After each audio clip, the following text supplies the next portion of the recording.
कभी सोचा है कि आज से 5000 साल पहले एक ऐसा शहर था जिसकी प्लानिंग, जिसका नक्शा आज के कई मॉडर्न शहरों से कहीं बेहतर था?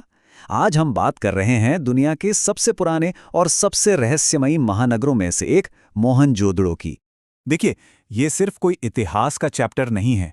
ये एक ऐसी सभ्यता को समझने की कोशिश है जो शहरी जिंदगी के बारे में हमारी आज की सोच को भी चैलेंज करती है। तो चलिए मेरे साथ 5000 साल पीछे चलते हैं। सोचना भी कितना हैरान करता है ना? एक ऐसा शहर जिसकी प्लानिंग आज भी दुनिया भर के आर्किटेक्ट्स के लिए एक बहुत बड़ी पहेली है। भाई, आखिर उन्होंने सब किया कैसे होगा? सबसे पहले जरा इसके स्केल का अंदाजा लगाइए।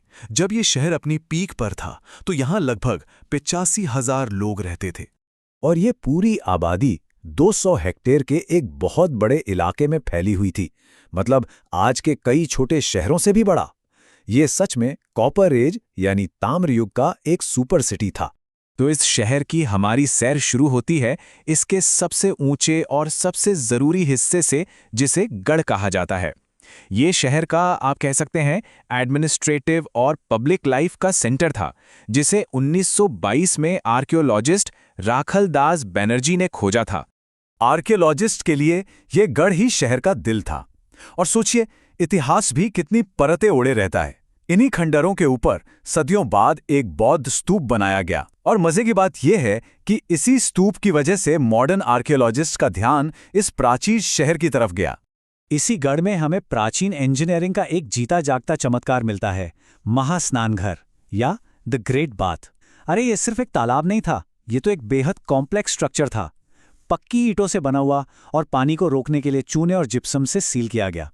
ये इस बात का सबूत है कि उस समाज में कम्युनिटी लाइफ और शायद धार्मिक रीति रिवाजों की कितनी ज्यादा अहमियत थी। महास्नानघर के ठीक पास में ही एक और बहुत बड़ी बिल्डिंग थी, कोठार यानी अन्न का भंडार। पर यह सिर्फ एक गोदाम नहीं था। ऐसा माना जाता है कि ये एक तरह का पब्लिक ट्रेजरी था, जहां टैक्स के रूप में इकट्ठा किया गया अनाज रखा जाता था। मतलब एक ऑर्गेनाइज्ड इकोनॉमी और मजबूत एडमिनिस्ट्रेशन का सीधा सीधा सबूत। गढ़ तो शहर का एडमिनिस्ट्रेटिव सेंटर था। असली शहर, जहां आम लोग रहते थे, वो तो नीचे बसा हुआ था।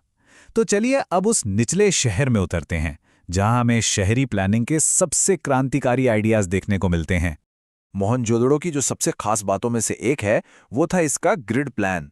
ज्यादातर सड़कें एकदम सीधी थीं, जो एक दूसरे को 90 डिग्री के एंगल पर काटती थीं। आपको पता है ये कॉन्सेप्ट इतना मॉडर्न है कि इसकी तुलना अक्सर चंडीगढ़ जैसे प्लान्ड शहर से की जाती है। और अब सुनिए शहर की सबसे हैरान करने वाली बात, जिसे हम वाटर कल्चर कह सकते हैं। जरा सोचिए, लगभग 700 कुएं, हर घर में अपना बाथरूम और पूरे शहर में ढकी हुई नालियों का एक पूरा जाल। ये दिखाता है कि वो लोग साफ सफाई और हेल्थ को लेकर कितना ज्यादा सोचते थे। उस जमाने में इतनी एडवांस्ड वाटर मैनेजमेंट सिस्टम दुनिया में और कहीं नहीं थी। और हाँ, आर्किटेक्चर में भी एक बहुत अनोखी चॉइस थी। घरों के दरवाजे मेन चौड़ी सड़कों पर नहीं, बल्कि अंदर की शांत गलियों में खुलते थे। ये डिजाइन प्राइवेसी और शांति को प्राथमिकता देता था, जो आज के शहरों के लेआउट से बिल्कुल उल्टा है। अब हम शहर की इमारतों से थोड़ा हटकर वहां के समाज को समझने की कोशिश करते हैं। चलिए उन सबूतों को देखते हैं जो हमें बताते हैं कि ये एक बहुत ही अनोखी, कम्युनिटी पर आधारित सभ्यता थी। मोहनजोदड़ो की शायद सबसे बड़ी खासियत यही थी कि वो एक समाज पोषित सभ्यता थी, राज पोषित नहीं। इसका क्या मतलब है? इसका मतलब है कि मिस्र या मेसोपोटामिया की तरह यहाँ राजाओं के बड़े बड़े महल या देवताओं के विशाल मंदिर नहीं मिलते। यहाँ की सबसे बड़ी और शानदार इमारतें वो थीं जो पूरे समाज के काम आती थीं।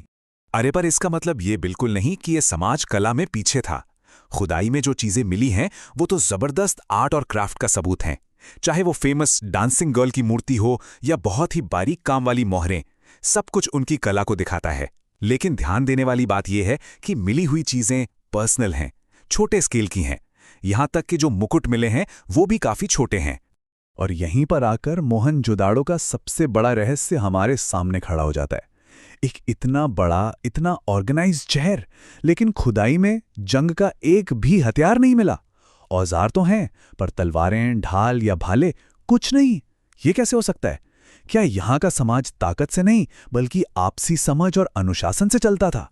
तो इससे हम उस आखिरी सवाल पर आते हैं कि आखिर इस फलते फूलते महानगर का हुआ क्या। चलिए अब इसके खत्म होने की थ्योरीज पर चलते हैं।